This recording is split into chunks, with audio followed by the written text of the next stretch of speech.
بسم الله الرحمن الرحيم الحمد لله رب العالمين والصلاة والسلام على أشرف الأنبياء والمرسلين أما بعد فأستعيذ بالله من الشيطان الرجيم بسم الله الرحمن الرحيم السلام علیکم ورحمۃ اللہ وبرکاتہ۔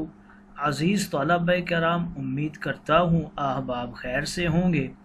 انشاءاللہ آج ہم تفسیر جلالین کے درس نمبر 308 میں سپارہ نمبر 19 سے سورہ نمل کی منتخب کردہ آیات 27 سے لے کر 31 تک پڑھنے کی سعادت حاصل کریں گے، جن میں کلام باری تعالی و کلام مفسر کا ترجمہ ہوگا۔ کلام مفسر کی تشریح و توضیح کرنے کی سعادت حاصل کریں گے اور ساتھ ساتھ ترکیبی و تفسیری اغراض و فوائد کو ذکر کرنے کی کوشش کریں گے۔ تو آئیے طلبہ کرام بلا تاخیر بڑھتے ہیں اپنے آج کے درس کی طرف۔ بسم اللہ الرحمن الرحیم۔ رب تعالی نے ارشاد فرمایا، قال سننظر اصدقت ام کنت من الکاذبین۔ سلیمان علیہ السلام نے ہدہد کی ساری باتیں سننے کے بعد ارشاد فرمایا کہ اب ہم دیکھیں گے کہ آیا تم نے اس بات میں جس کی تم نے ہمیں خبر دی ہے سچ بولا یا تم جھوٹوں میں سے ہو، یعنی جھوٹوں کی قسم سے ہو۔ یہ جملہ ام کذبت فیہ سے زیادہ بلیغ ہے۔ پھر ہدہد نے ان کے لیے پانی کی نشاندہی کی، چنانچہ سلیمان علیہ السلام نے پانی نکلوایا، سب لوگ سیراب ہوئے، وضو کیا، نماز پڑھی۔ پھر سلیمان نے ایک خط لکھا جس کا متن اللہ کے بندے سلیمان بن داود کی طرف سے سبا کی ملکہ بلقیس کے نام بسم اللہ الرحمن الرحیم علی من اتبع الہدا اما بعد، میرے مقابلے میں سرکشی نہ کرو اور تابع فرمان ہو کر میرے پاس چلی آؤ۔ پھر اس خط کو مشک سے سر بند کر دیا اور اس پر اپنی مہر بھی لگا دی۔ پھر حضرت سلیمان علیہ السلام نے ہدہد سے فرمایا، اذهب بکتابی ھذا فألقہ الیہم ثم تول عنہم فانظر ماذا یرجعون۔ فرمایا میرا یہ خط لے جاؤ اور ان یعنی بلقیس اور اس کی قوم کو پہنچا دو، پھر ان کے پاس سے ہٹ جانا اور ان کے قریب ہی کھڑے ہو جانا اور دیکھنا کہ وہ کیا جواب دیتے ہیں۔ چنانچہ ہدہد نے وہ خط لیا اور بلقیس کے پاس آیا۔ حال یہ ہے کہ بلقیس کے گردا گرد لشکر تھا۔ چنانچہ ہدہد نے وہ خط بلقیس کی گود میں ڈال دیا۔ جب بلقیس نے وہ خط دیکھا تو لرزہ براندام ہو گئی، عاجزی کرنے لگی۔ اپنی قوم کے شرفاء سے اس نے کہا، یا ایھا الملأ انی القی الی کتاب کریم۔ اے سردارو، میری طرف ایک باوقعت یعنی سر بمہر خط ڈالا گیا ہے۔ بتا رہے ہیں کہ دونوں حمزوں کی تحقیق کے ساتھ اور ثانی کی تسہیل یعنی واو مکسورہ سے بدل کر پڑھا گیا ہے۔ یہ خط جو سلیمان کی طرف سے ہے جس کا مضمون یہ ہے، بسم اللہ الرحمن الرحیم اللہ تعالو علی واتونی مسلمین، کہ میرے مقابلے میں سرکشی نہ کرو اور فرما بردار ہو کر میرے پاس چلی آؤ۔ آئیے طلبہ کرام ترجمہ کے بعد بڑھتے ہیں آج کے درس کی تشریح و توضیح کی طرف۔ حضرت سلیمان علیہ السلام نے ہدہد کی ساری گفتگو سننے کے بعد اسے کہا کہ اب ہم دیکھیں گے تو سچ بول رہا ہے یا پھر تو جھوٹوں میں سے ہے۔ یہ آیات ایک سوال کے جواب میں ہیں۔ سوال یہ تھا کہ جب ہدہد نے اپنی پوری بات سنا دی تو سلیمان علیہ السلام نے فرمایا اس کے جواب میں کہ ہم دیکھتے ہیں تم نے سچ کہا یا تم جھوٹوں میں سے ہو۔ حضرت سلیمان کے اس فرمان میں دلیل یہ ہے کہ خبر واحد صدق اور کذب دونوں کا احتمال رکھتی ہے۔ خبر واحد وہ ہے جو متواتر کے مقابلہ میں ہو، اور متواتر اسے کہتے ہیں کہ ابتدا سے آخر تک ہر دور میں اس کے بیان کرنے والے اتنے زیادہ ہوں کہ وہ عقل کے نزدیک جھوٹ پر متفق نہ ہو سکیں، اور جو خبر اس درجہ تک نہ پہنچی ہو وہ خبر واحد ہوتی ہے، خواہ وہ خبر مشہور ہو، خبر عزیز ہو یا خبر غریب ہو۔ اور خبر مشہور وہ ہے کہ جس کے بیان کرنے والے پہلے دور میں تو اتنے زیادہ نہ ہوں کہ ان کا اتفاق جھوٹ پر نہ ہو سکے، لیکن بعد میں اس کے بیان کرنے والے اتنے زیادہ ہوں۔ اور خبر عزیز وہ ہے کہ جس کے سلسلہ سند میں کسی جگہ صرف 2 راوی ہوں، اور خبر غریب وہ ہے کہ جس کے سلسلہ سند میں کسی جگہ صرف 1 راوی ہو۔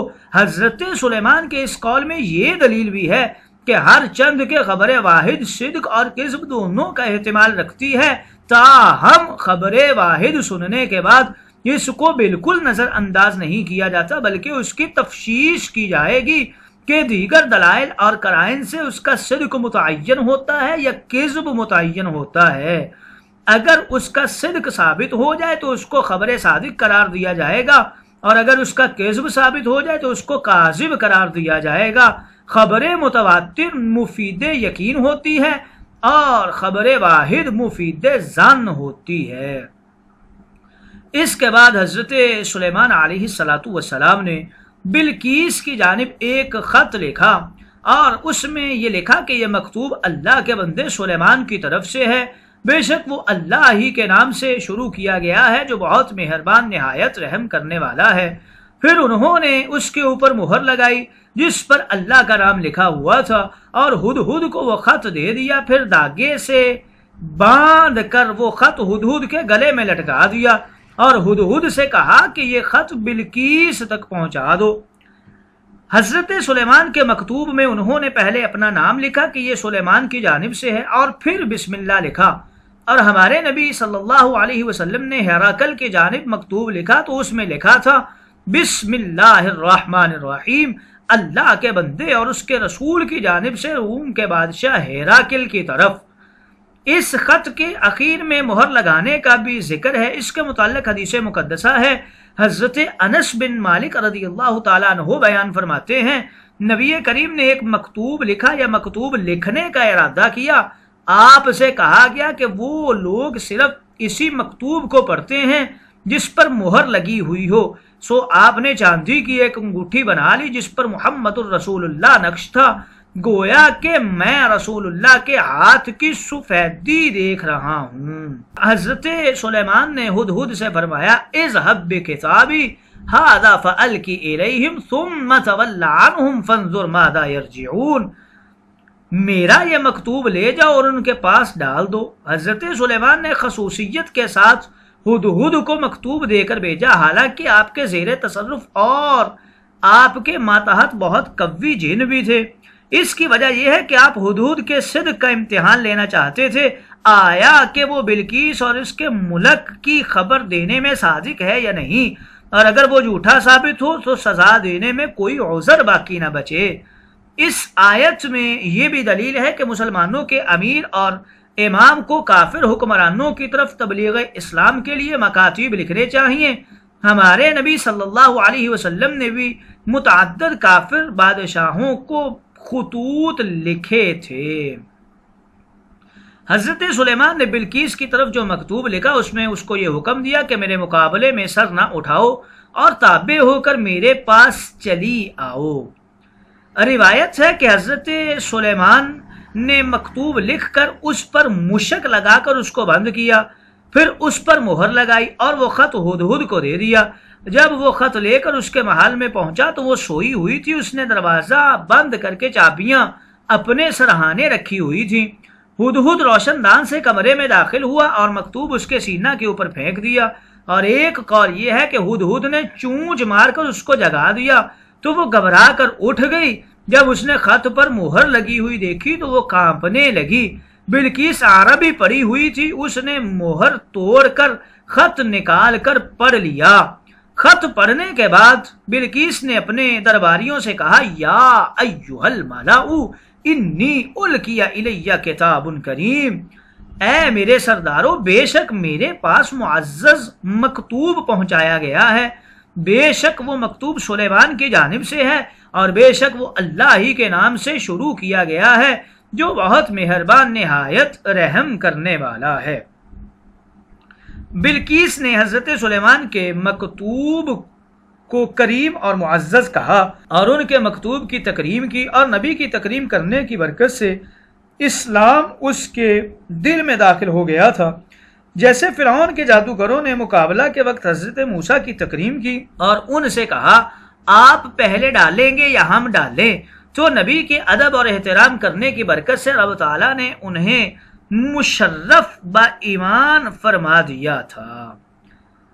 حضرت سلیمان علیہ السلام نے جو مکتوب ملکہ سبا کو لکھا اس میں پہلے آپ نے بسم اللہ سے اپنا نام لکھ دیا تھا اور لکھا تھا کہ وہ مکتوب سلیمان کی جانب سے ہے اور بے شک وہ اللہ ہی کے نام سے شروع کیا گیا ہے۔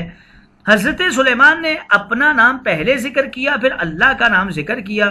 اس کی تحقیق میں علماء و مفسرین کرام فرماتے ہیں کہ یہ بھی ہو سکتا ہے حضرت سلیمان علیہ السلام نے اپنے نام کو بسم اللہ الرحمن الرحیم پر مقدم کیا ہو تاکہ مکتوب کے شروع میں اللہ کا نام بلقیس کے ہاتھوں بے ادبی سے محفوظ رہے، کیونکہ اس وقت بلقیس کافرہ تھی، تاکہ ظاہر میں مکتوب کا عنوان حضرت سلیمان کا نام ہو اور حضرت سلیمان کے دل میں مکتوب کا عنوان اللہ کا نام ہو۔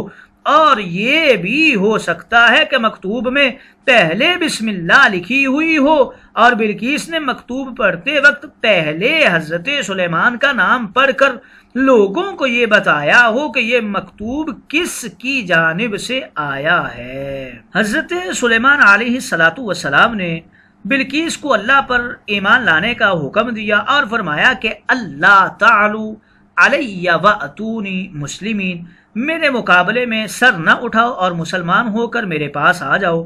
بعض مفسرین نے کہا ہے اس آیت میں جو مسلمین کا لفظ ہے اس سے مراد مومنین ہیں، اور صحیح قول یہ ہے کہ اسلام اور ایمان مترادف ہیں، اور بعض مفسرین نے کہا ہے کہ اسلام کا لغوی معنی مراد ہے یعنی استلام اور ظاہری اطاعت۔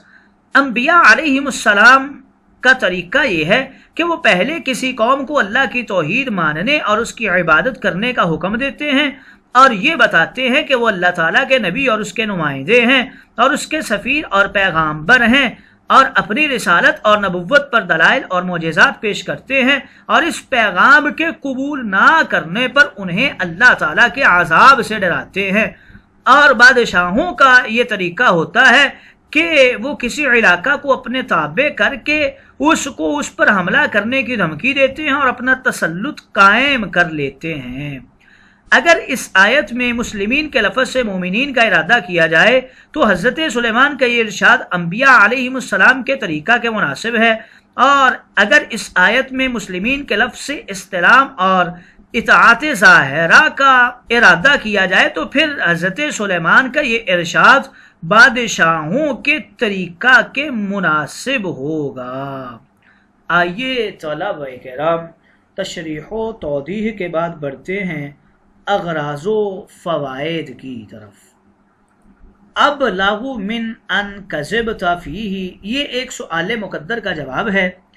ام کذبتا مختصر بھی ہے اور مشہور اور کثیر الاستعمال بھی ہے، پھر اخسر کو چھوڑ کر ام کنت من الکاذبین جو کہ طویل بھی ہے اور غیر معروف بھی ہے، اسے کیوں اختیار فرمایا؟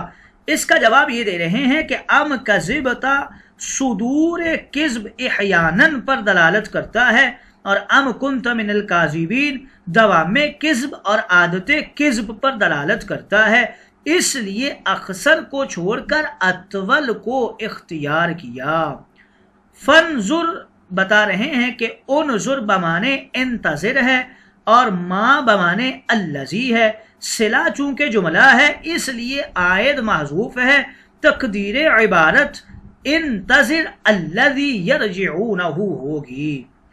تسہیل الثانیہ بقلبیہا واو مکسورن، یہاں تسہیل سے معروف تسہیل مراد نہیں ہے بلکہ حمزہ ثانیہ کو واو سے بدلنا مراد ہے، یعنی یا ایھا الملأ ونی، القیا الیہ کتاب کریم سے مہر لگا ہوا خط مراد ہے۔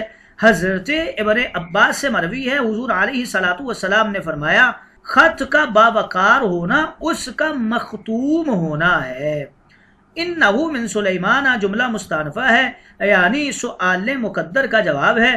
جب بلقیس نے کہا انی القی الیہ کتاب کریم، سوال ہوا ما ہوا، جواب دیا انہ من سلیمان۔ اللہ تعالی علیہ، یہ یا تو کتاب سے بدل ہونے کی وجہ سے محلاً مرفوع ہے یا پھر مبتدا محذوف کی خبر ہونے کی وجہ سے مرفوع ہے، یعنی مضمونہ اللہ تعالی علیہ واتونی مسلمین۔